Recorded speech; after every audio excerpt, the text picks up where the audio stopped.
Hello, and welcome to part two of my podcast with Sarah and Kenny Lipton. Welcome to 100% Real with Ruby. So, I hope you enjoyed part one. If you didn't hear part one, go and give that a listen from last week. And here we go. Like vast difference. So that's also a common misconception is you're trying to lose weight on low calories, but losing weight and losing fat are not the same thing. If you want to have that, I hate using this word, but if you want to have that toned look, it's basically building muscle and revealing that muscle underneath body fat. You're not losing weight. Your weight might not even change when you go through, a fat loss versus when you first start losing body fat. The goal is to get your body to respond on the least amount of stimulus, and that goes for your dieting too. So if you can lose weight on higher calories or lose body fat on higher calories, why wouldn't you want to do that? So like I said, implementing things like refeeds and doing the periodization of your nutrition, diet breaks. This sounds like a crazy concept to go through. And what refeeds and what diet breaks are is just a period of overfeeding and increasing your calories and bringing them up to your perceived maintenance for like a couple days or maybe a week to give your body a break and bring your cortisol levels down, upregulate your thyroid. That it's going to allow you to lose more body fat, hold on to your muscle tissue more efficiently through a fat loss phase. So that's my 2 cents on the dieting aspect with the periodization of that.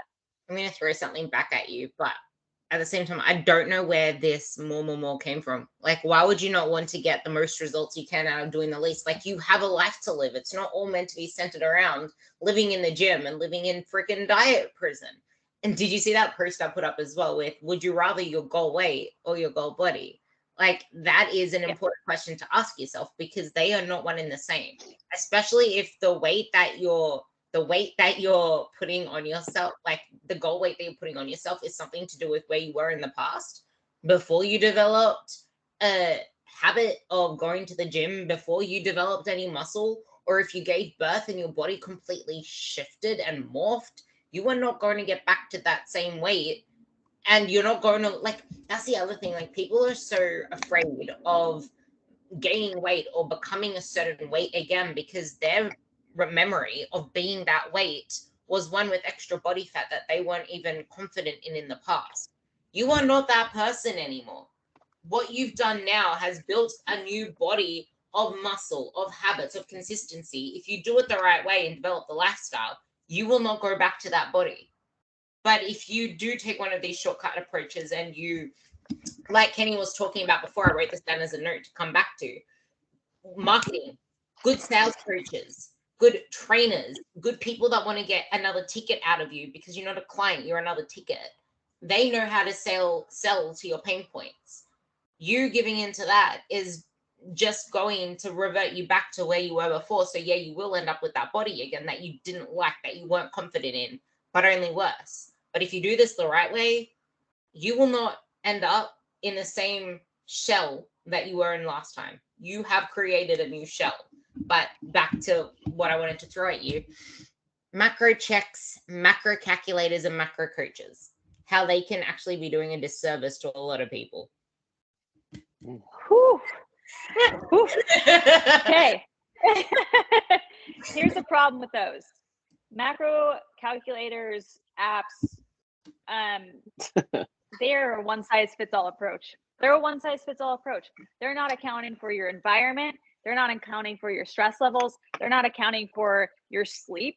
They're not accounting for any of these things. They're not accounting for, hey, I am a mom of 4 and I am moving like all day and I don't sit still. They're not accounting for, I mean, they're accounting for that, like your activity level, but they're not accounting for your environment and your lifestyle and who you are as a person. One thing that I kind of like to say is that fitness should complement your life, not consume it. So like what Ruby, you were saying in terms of like, you're trying to build a life outside of these things and outside of constantly dieting and not feeling the need to do that anymore. And I think a lot of times these macro calculators and a lot of these apps, MyFitnessPal especially, for some reason is so notorious for setting your calories extremely low. They're not accounting or like they're not accounting for you as an individual. And that's the problem, is that you think you're getting something individualized because you're putting numbers into a calculator or a formula, but it's not considering all the things you are as a human. And that's a huge problem. So this is where like a coach comes into play, because we're able to assess so many different things, so many different variables that a calculator or a machine isn't going to account for. And I think it's a big problem. Like I had a conversation with someone who was using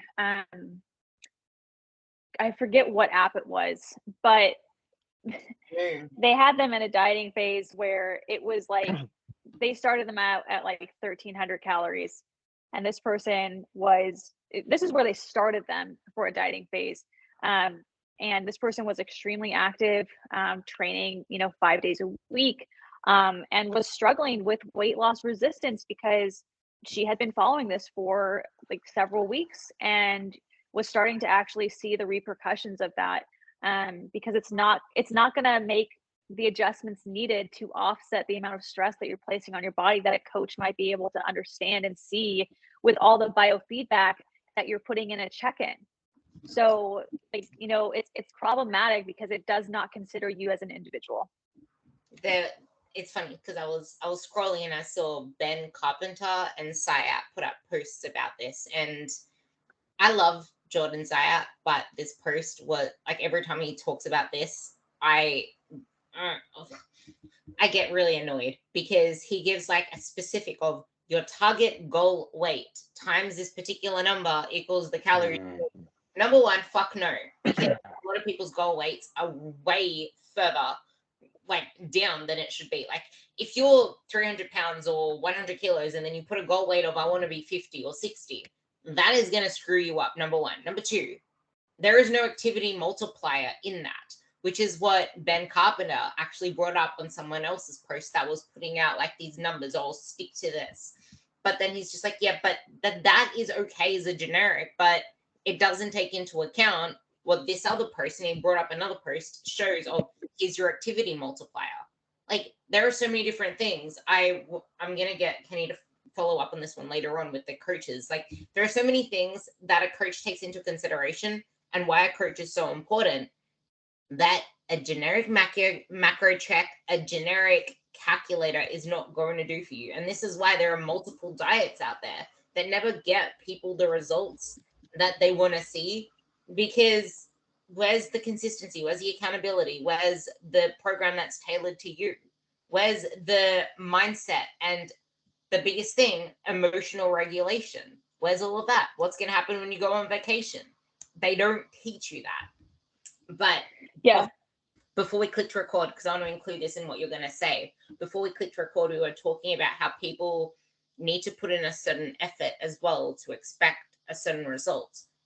And at the same time, you need to realize that that realistic expectation around that is the main driving factor, because it's not about willpower and it's not about motivation and sometimes not even discipline.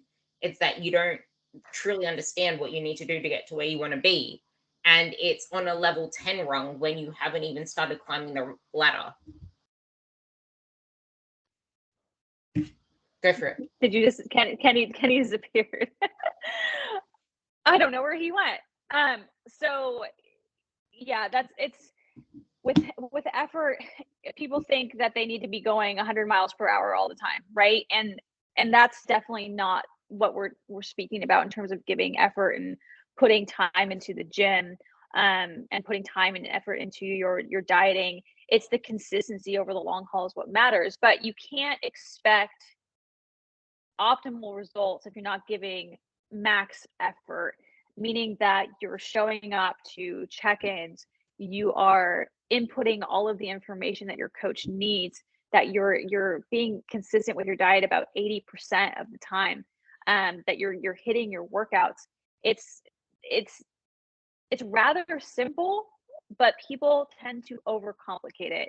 I don't know what's going on, Kenny. But people tend to overcomplicate things, and then I think it is paralysis by analysis at that point, where people overthink what it is that they need to be doing, and then they almost self-sabotage in a way, because they overcomplicate it. It's, about getting your daily movement in. It's about, getting your protein in, your water, your sleep, working through, the stress mitigation practices. I wanted to give Kenny a chance to answer as well. If we wanted to, Kenny, do we want to ask the question again so Kenny knows what we're talking about? Yeah. Sorry, what was the question? Yeah, we're talking about what we were talking about before we clicked record on the whole. You need to align your expectations with the level of not only commitment that you're giving it, but the ability that you're able to give it right now, because what you're able to do in one phase isn't what you're able to do forever. But also touching on the calculators with like Syat and Carpenter. One thing before you get into that, Kenny, No. one thing that I wanted to say too is just with the calculators and coaches, like, it also doesn't account for your history. Like, it's not accounting for your dieting history and your training history either. So like that is like a huge component when it comes to setting you up for success, is accounting for your overall history. Sorry, Kenny, go ahead. No, yeah, that was great. I was also going to say that, with Ruby, you had mentioned something about, having a weight goal and a goal body, and having this kind of fear with a certain weight. I do want to say that your body and your health, irrelevant to what weight it is defined by your habits and your behavior. So if you are now doing new habits and new behaviors, and you just happen to hit that same weight on the scale that maybe had in the past been traumatic for you because you were just not the greatest, physique or greatest health, it really doesn't matter. Weight is all relative. And what really matters is your habits, and your habits will define what ultimately you're going to feel like and look like, and just kind of even mentally feel like as well. But in terms of the calculators and all that stuff, um, it's funny. I agree with everything Sarah had mentioned, where it doesn't really necessarily give you everything you need to know. It gives you a good, or I shouldn't say good because it's hard to say. It gives you a starting point, right? And just based off the numbers that you were able to type into those calculators, it like Sarah had mentioned, it makes you feel like it's custom. It's custom in accordance to what the algorithm is able to handle, but it's not custom in the sense that it's literally considering your entire life. And I think a lot of people don't realize that it's not just the gym, it's not just the diet that matters, but it's really your overall lifestyle. This is why fitness is, often touted as a lifestyle, because literally what you do outside the gym matters just as much as what you do inside of it, especially from a habit and also just kind of behavioral perspective. So, for example, if you're someone who is, constantly chugging caffeine, or perhaps someone who has a really kind of rocky sleep schedule, or maybe you're constantly stressed, these things matter and can negatively affect what you're doing in the gym. Even if your calculator was, quote unquote perfect, it's going to affect those things. And, the role of a coach is really to, at least in my opinion, teach you what your body is able to handle. And when it comes down to different parts of your journey, like that word journey, fitness journey is used quite a bit. And I think it's an appropriate word, honestly, because journey kind of describe, at least in my opinion, it immediately reminds me of Lord of the Rings, where Frodo begins in, the Shire, and he's all happy, it's like nothing's going wrong.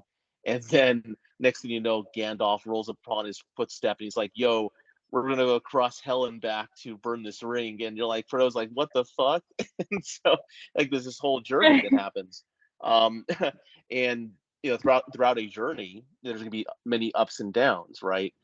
And during those ups and downs, and during those different phases of your journey, there's going to be different capabilities that your body's able to handle. So, for example, going back to what Sarah had mentioned, and also Ruby, if you're someone who has been chronically stressed out for say years on end, right? And you haven't necessarily changed your habits in a positive way, meaning that your habits are actually getting you closer to where you need to be, then it's going to take a little bit longer than 30 days. It's going to take a little bit longer than say 3 months. It's what do you say, Ruby? That's perfect. There we go. Yeah, and it's going to take, could take a long time. And I think kind of embracing that concept of this being a journey, at least in my opinion, it can mentally prepare you for what's to come, right? Because you could be in the Shire in the very beginning, you think everything's good and dandy, and you just need to do this 30-day thing, but then you realize very quickly that, oh crap, I'm in the middle of Mordor now, and I'm miles away from the Shire. Like, what the hell do I do? And you just kind of have to operate with what your body's able to handle. And I think this is where a lot of people fall off, because it's really hard. It's really hard, and it can be very disappointing at times, especially when it comes down to trying to figure out what is going to work. And as a coach, it's really hard sometimes, from just a um, almost like a heartfelt perspective, just because you want the person to obviously get the results, you want the person to feel better and happier, but depending on how severe the chronic stress that this person was experiencing, and how long the duration of that chronic stress they were experiencing. And I use the word stress because the stress can come in many forms, and stress is usually what causes these negative adaptations to take place in the beginning, right? So stress can be many things. It's an umbrella term to capture whatever is happening in your life. And so in order to kind of peel away the quote unquote damages or negative adaptations that your body has gone through, your body's not damaged, it's repairable, but it's just adapted in a negative way, a way that you don't want it to adapt, right? It may take some time, and it may take some almost how do you say this, mindset shifting, because if you're ambitious and you want to get to a certain goal, that ambition can be kind of destructive at the same time. What I mean by that is, it's good to be ambitious, it's good to want to strive for more, but at the same time you have to watch yourself, because the more ambitious you are, there's this tendency that you may want to get there quicker, and because you're not at the goal that you can achieve, that ambition can sometimes bleed into negativity, and it can bleed into self-doubt, it can bleed into almost this imposter syndrome. And you really got to be careful with that, because sometimes the changes that need to happen aren't physical. The changes that need to happen could be mental. It could be things that are happening internally that you may not even know, you may not even see it in real time. And this is where it gets, again, very difficult and becomes part of a journey. um, and when your body is ready to have physical changes, it's often in result of you fixing what's going on internally, and not just from a hormonal GI perspective, but primarily, if not entirely, your mental perspective as well, because mentally this can all downstream to everything else and make things really bad. But I would say a coach's job, at least in my opinion, is to help the client see their potential, and also let them, kind of be set straight in terms of like the realistic expectations, but at the same time making sure to really provide a lot of clarity, because it can be really disheartening sometimes, where especially with functional issues, very severe functional issues, like Sarah. I mean, what she went through was really, really awful, especially from a mental perspective.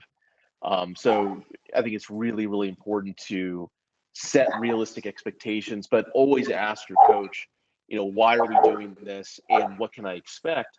And being willing to be open to their answers, because sometimes it's not the answer you want to hear, but it may be the answer that you need to get to the next step.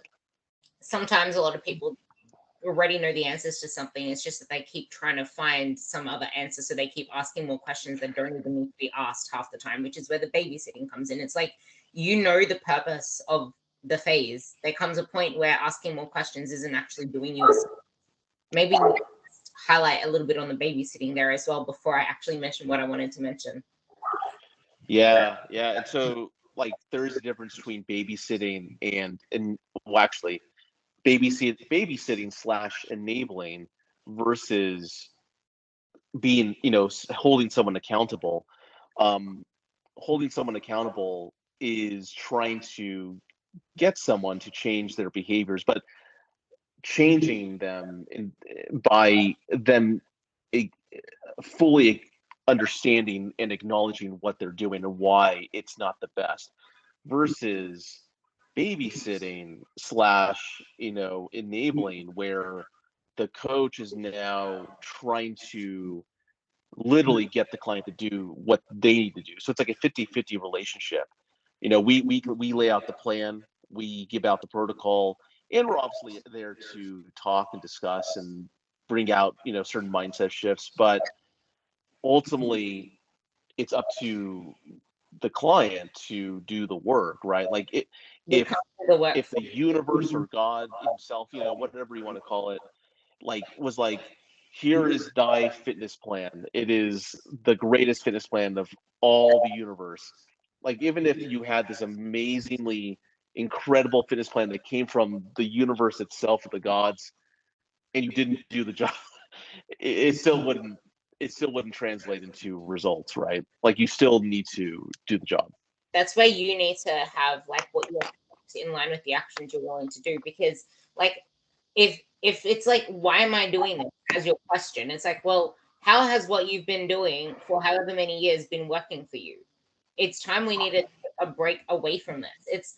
It comes a point where it's just like, it's not so much why am I doing this, it's more, why haven't you done this before, if all you've been doing for the past 5, 6, 10 years has been recycling the same old beliefs, listening to the same narratives. Because you see this in Facebook as well, where people dismiss you if you're saying something that doesn't align with their values or beliefs, when the message that you're actually allowing yourself to listen and say, oh, that makes sense. Well, of course it freaking makes sense, because that's exactly what's had you stuck before, and listening to that same advice is going to keep you friggin' stuck. Like, there comes a point where you need to stop just trying to figure out why this is this way, why that's that way, and just do the work and see it for yourself. Because the greatest teacher is experience, but you'll never experience if you're too busy questioning, trying to find the optimal this, optimal that. Just do consistently. Consistently includes weekend, and it means for longer than just a couple of weeks. Like a month or two. Like, you need to do the work, and you need to be honest with the work you're doing, because like, you can trust a process, but why trust a process if you're not actually doing the process? There's action and wanting to make action happen. Like, you're not Harry Potter. You can't make, I'm not a Lord of the Rings fan, so I'm going to make another Harry Potter reference very soon, but it's not like you can just Harry Potter to reality. And like we were saying before, like, it's your current habits, beliefs, mindset, all that kind of stuff that led you to where you are now. And just because you're doing the right things, I see this all the time. People start doing the right things. They start listening to what you're saying. They train hard. They put in the steps. They tick off all the boxes. It's been a week. Okay, let's do it again. And then again, and then again. And then they show up every single day. They do their best. They're putting their effort. That doesn't mean you're going to get results. And you're not going to just get results like that and see them. There is a time lag between implementation and seeing the results. Just because you're doing your best and you're doing hard work, you're not going to see the results in 2 freaking weeks. Like, shit takes time. It's took years of habits, beliefs, actions to get you to where you are now. And they weren't ideal for you. So now you need to build, repeat, and cement in new habits, new beliefs, like you said, identity shifts, to create a new level of living, because this shit takes time. And now the Harry Potter analogy, you walked 50 miles into the woods / the maze. You need to come the 50 miles out of the woods / the maze, but you can't come out the same way you went in, because just like the Harry Potter maze, it closes in on you. The only way out is through. I freaking love Harry Potter. And that goblet of fire scared the living bejesus out of me. So that's a good one. That's another thing as well, though. going to scare the living bejesus out of you. Something you've never done before. And you want that goblet of gold. You want that at the end. So you need to put in the work and you need to put yourself through that discomfort to get to the end. Sarah, maybe you can take that one on through with how like people trying to lose weight for years on end, they've been struggling for months. Taking a break from chasing fat loss doesn't mean you're going to be gaining weight automatically. It just means that your actions need to be focused on one thing. Like they could be focused on weight loss, but your mindset needs to start focusing on something other than just trying to shrink your body. And that's a and you can't. That was an excellent analogy. I've never seen Harry Potter, so don't come at me, but that was really, really good. But when you're going through a process, and this is why I said in the beginning, like if you hire a coach and you're letting all of this other noise, like, distract you from what it is that you're having your coach do and why you hired your coach in the first place, you're not going to get anywhere. Like you truly have to kind of surrender to the process and the fact that it's going to be a journey. And like you said, like it's not an overnight thing. It's not a 2-week thing. It's not a 4-week thing. It is dedication for a very long period of time, even on days that you don't feel like you want to do it, but you have to see it through if you really want to get to where you want to be. And you can't have one foot out the door and one foot in. You can't do that. It's not going to work. And, as a coach, like we can't build upon your goals and what it is that you want to do. We can't change anything. We can't change what's not being done consistently. We can't build on what's not being done consistently. And the only way to do that is if you are consistent, and that is your job as a client. We can, like Kenny said, we can give you the best plan in the world. We can give you all the best supplements, all the best this and that. But if you're not executing consistently, none of it is going to matter. And, kind of just going back to just my experience over the last 2 years, I had to do protocols that were really crazy. And I was, and I want to say this because I think it's important to be transparent as a coach, that I had my own coach and I was going through things that were really tough. And there were times where I doubted if I could even continue. Like those things are going to happen. You're going to get frustrated. Things are going to be hard. You're going to question, like, can I do this? Am I meant for this? Is my body actually going to change? Those things come up, but the difference is being able to correct that from a mindset perspective and say, yes, I can. I'm going to see this through. I can do this, right? That's the difference. Because when you start having that self-doubt, it's not to say that those things don't come up. It's being able to kind of correct it and continue down your path to getting to where you want to be. I spent the last year and a half and I gained 25 pounds. And that was the hardest thing I've ever done, because I've identified as a fit chick for so long. And that was essentially taken from me. And I didn't know who I was anymore because I wrapped myself so much in my outward appearance versus what was happening inside of me. I was my unhealthiest when I was at my leanest. I was mentally unhealthy. I was physically unhealthy. Just kind of going back to that. And that's why you can't always spend your entire life trying to shrink yourself down. It is not healthy. And if you want to get yourself to a place where your body does respond, you have to do things other than fat loss. You have to do things that might feel so uncomfortable, but it's going to get you to the place that you want to be. And that's why I'm saying you have to, you can't have one foot in a fat loss phase and one foot in a maintenance phase or trying to put on muscle. What good is losing body fat if you have no muscle to show for it? If you're trying to build an aesthetic body, you're going to lose a bunch of fat, but you're not going to have anything to show for it if you don't take the time to do what's necessary to build muscle. And let me tell you, maintenance phases and building phases they're the funnest phases to be in. Fat loss is just such a I feel it's such an overrated thing. I think it's great, obviously, right, to achieve that. But I often think that people overlook the things that are going to make you feel really, really good. And they're going to set you up to achieve fat loss more sustainably and more effortlessly if you do the things that are not fat loss. The whole goal of a maintenance phase, and I think Jordan Syett actually said this, and I really, really love this. Maintenance doesn't mean that you're stagnant. People often misconstrue maintenance as being stagnant. Oh, I'm going to be stuck at this weight. I'm going to be stuck at this size or whatever. Or I'm going to be stuck at this body fat percentage. Maintenance is a momentum phase. Maintenance is momentum to getting yourself to a place where you can efficiently lose body fat in a healthy way. Period. And I think people build. Like you can build. Yeah, exactly. It like recomposition is like such an underrated thing, but it's so funny because every client that goes from chronically dieting for years and then suddenly comes to us and they start losing body fat and building muscle and the shape of their body completely changes, they're so much happier. Every single one. Like it is such an underrated thing to do because mainstream fitness is constantly talking about fat loss or weight loss, not even fat loss. They're talking about weight loss.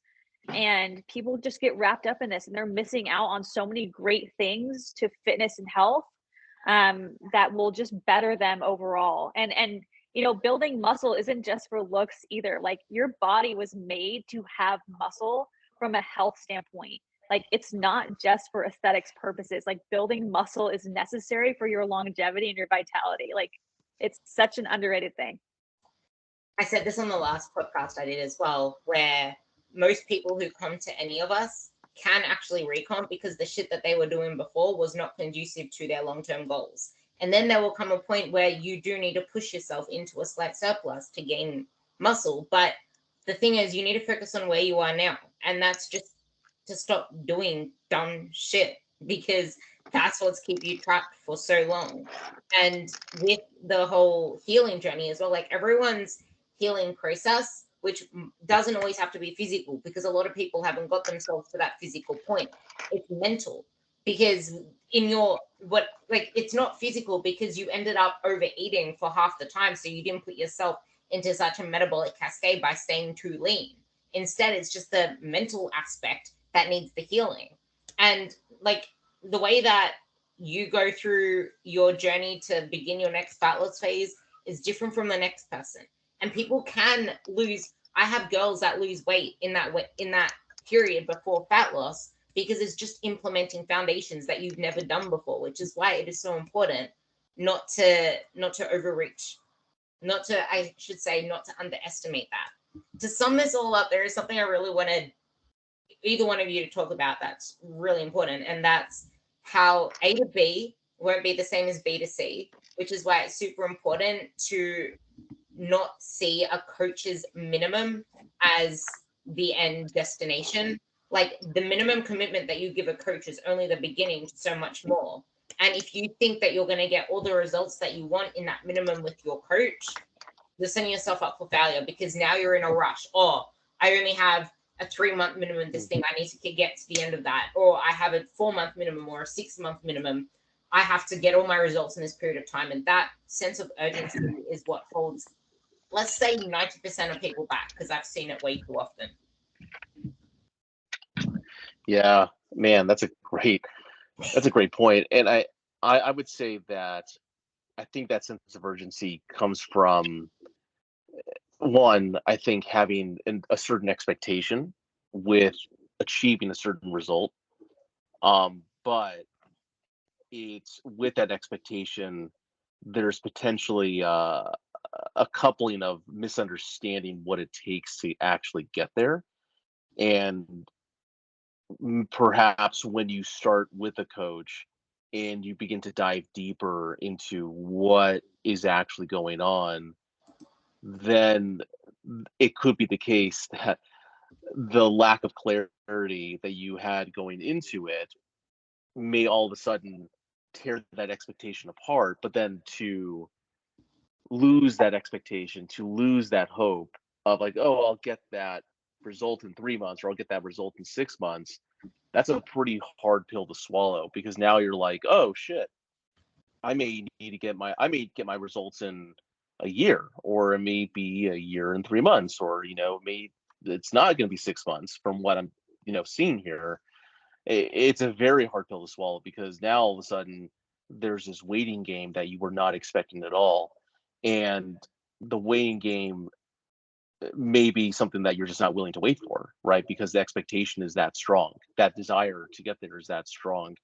And I think, and this is hard to say, but I think a lot of one's ego has a lot to do with not willing to let go of that, just because it can be very hard. It's kind of like it's like your dad telling you, or your mom telling you you're going to go to the toy store, and then all of a sudden you find out, oh, the toy store is closed for 3 months. Like, what? And it can be really hard. And I think this is where a mindset shift comes in, where why is it so urgent, or rather, not that, but rather looking at the macro versus the micro. So what I mean by that is looking at the macro being your ultimate end goal, and then completely missing the micro goals that would build up to getting to the macro, because A to B may turn to A to Z, where you had all these steps that you didn't realize needed to happen in order to get to the end goal, right? It's not necessarily going to be, I signed up with a coach and then I should get my results in 3 months, or I should get my results in 6 months. It really is more so, I signed up with a coach and I'm going to finally kind of learn about what's actually happening. I'm going to get some clarity behind what's actually happening. And that clarity may end up resulting in a longer time frame than I hoped for. But before one gets really discouraged by that, I think it's really important to understand that, going back to that concept of a journey, there are these goals that are going to happen, like these micro goals that are going to happen along the way. So it's not like you're not going to experience any sort of winning when you're doing this thing, right? Like, obviously you want that macro goal, you want that end goal, but in order to get there, you're going to most likely experience smaller achievements that are going to compound over each other, and then it's going to build momentum, and the next thing you know, you finally are at your macro goal. So I think becoming comfortable with the idea of delayed gratification, along with the, I would say, the acceptance. Yeah, the acceptance of learning about your body, like literally getting to know yourself. Like you're literally getting to know yourself on a deeper level, and kind of embracing that, right? Because this is kind of how you got here in the first place, where you're at point A, but you want to get to point B, where there was some sort of disconnect between your knowledge with your body and kind of the application of how to make it better. I think, and so no, that part, there's a mismatch between what you know and what you come to believe, and that part right there is where a lot of people let themselves down. And that's where it's not willpower, it's not discipline, it's not motivation, it's the fact that what you think is true is actually so far from what is true. Yeah, I call this environmental intelligence, where depending on your chosen environment, like, because you choose what you ultimately bring into your life, you may inadvertently be limiting a certain type of knowledge that would be necessary to progress, right? And when you decide to expand your environment and to expand your environmental intelligence, it could be painful, because you may find out that what you believed was actually incorrect, and that there's a slew of information that is actually correct, and most importantly, applicable to you, right? Because there's a lot of correct information, but what out of that correct information, what is actually applicable to you? And I think that's where yeah. I don't want to lose that train of that right there, because that's exactly what I was talking about with you hear what suits your own narrative. So until you become aware of what's holding you back, you're going to keep listening to that same narrative. That environmental thing that you just explained it perfectly. that was so perfect. It's that bias. You will have that bias until you have someone to show you where you're getting stuck, which is exactly where. Sometimes just asking more and more questions is going to keep you stuck in the same loop instead of just going through the process and learning for yourself. Did you have anything to add to that, Sarah? That was good. No, I think like he definitely nailed it. Yeah, he nailed that one. That was, you like tied everything together in what you just said, because you got the bias from what we hear from groups, what we see online. Even if you look at your explore feed, it's all the shit that you're so used to seeing. It's just reaffirming why you're stuck in the first place. It takes time to build yourself out of that, and you need to be patient for that. So yeah, you're putting yourself in an echo chamber, and until you remove yourself from that, you won't see what actually is true or what's real or what's needed. Yeah. To sum that up, I want Sarah to touch on exactly why our best clients are the clients that have been with us for a good year or 2 or 3, because they're the ones, yeah, because honestly that they are the ones that we see the best results with. Yeah, to kind of go back to what you were talking about in terms of like getting from A to B is not the same as getting from B to C, or building those habits, right? And this takes this takes years sometimes. I've been at this for 10 years. I've been doing this, and this has been my life, and this has been my lifestyle for 10 years, and I'm still constantly improving and changing things. But with clients that are successful in this, is they're consistent in their habits. They build a lifestyle. It's not just a season. It's not just I'm going to get fit for bathing suit season. It's I'm going to do this, and this is going to be a big part of my life. Because once you kind of establish that foundational habit of just regular exercise, regular movement, just kind of really kind of paying attention to what it is that you're putting into your body. Once you establish those foundations, that's what you build upon. If you're just trying to do this for a season, you're literally building a house of cards on sand. It's just going to come tumbling down, and you're going to keep trying to do that. But our most successful clients are the ones that are consistent.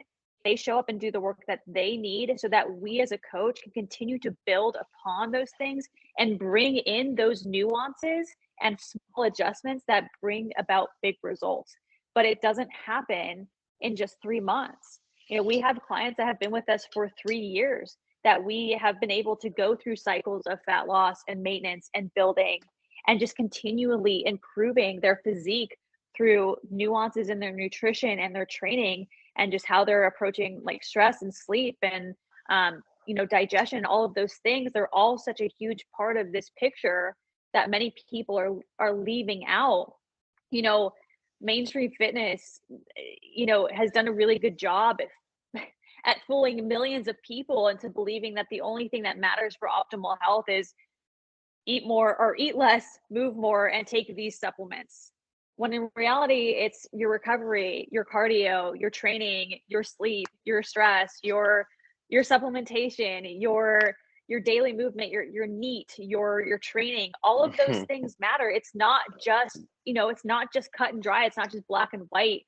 And how those things are divided are going to be dependent on the individual, but we can't do that in a short amount of time with someone.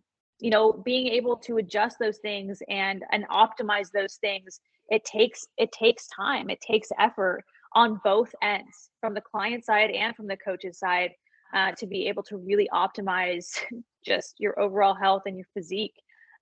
So being someone that shows up and that does their part in hitting the foundational things is what is going to allow us to build upon those things to get you to that next level. We can't build if you're not doing the work. I love that. That's such a perfect. We can't build if you're not doing the work, and that's all it really comes down to, being realistic with the stuff you're putting in. And like Sarah said, it's a lifestyle, and the thing is, you're keeping it. It's not something that you get transiently. It's something that is permanent because you're building it in the process of living and it fits into your life. So it doesn't even feel like a burden on you because you're becoming that person. So with that, this is going to be the end of episode 2 of the 2 episodes that I will split this podcast into, which is exactly what I wanted to do because there is always so much gold when the 3 of us mesh together. So with that, I'm going to put Kenny.Lipton on Instagram and sarahsl.fit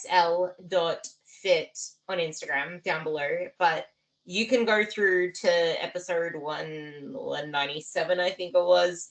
But if you open up 100% Real with Ruby and type in Lipton, you will find the other 3 episodes we did as well.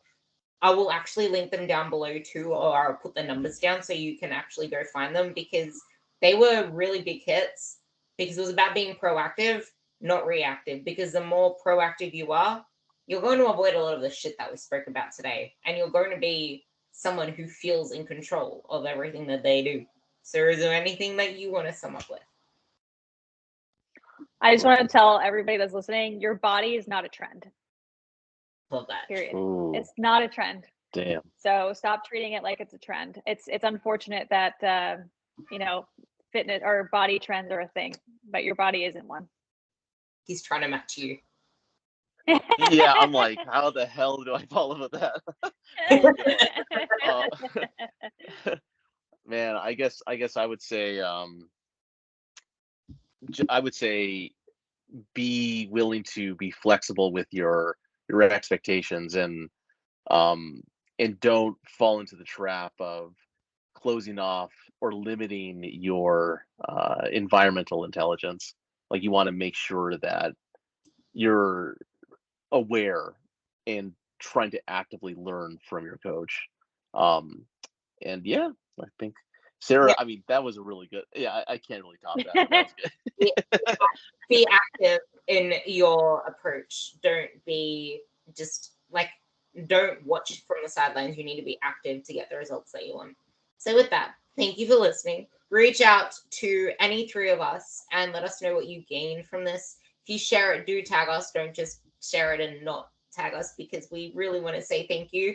But honestly, if there is anything at all that any of you girls listening to this need, just shoot any 3 of us a message and we will get back to that. There's a new question and answers feature on Spotify, and there's always been a rating thing, so you can do both of those things. But yeah, with that, you will actually hear me on the next episode, but I do. See yous.